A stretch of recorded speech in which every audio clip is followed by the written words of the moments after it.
Welcome to OBD Sync. In this episode we're going through how to program a replacement park assist control module in a Holden VF Commodore. So first off, click the vehicle button and go to the park assist control module tile. Once loading in, it will show the licensing screen. If you have not licensed it already, just go ahead and click the checkbox and then also yes to proceed through licensing to then load into the module. Once it's loaded in along the top, we're going to first head over to the flashing tab. We're going to make sure we have a battery charger fitted, and once we do, we go ahead and click on the right button. This will begin downloading the required calibration files to suit this module in this vehicle, and then begin the flashing sequence.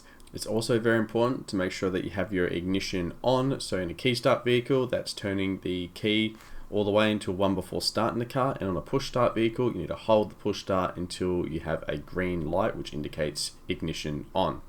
Flashing for this module is relatively fast. It's under about 30 seconds. You can see we're about 80% of the way here.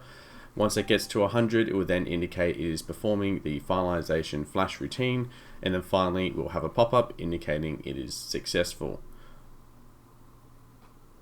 And there's our pop-up. We'll go ahead and click OK. Next, we'll head over to the Learn Functions tab. We have two options to do. We do the configuration and setup. This is going to make sure we have the right config, and then next we do the VIN security link, which programs the correct VIN to the vehicle. That's it for now. Thanks for watching. Make sure to like and subscribe. Otherwise, we'll see you next time.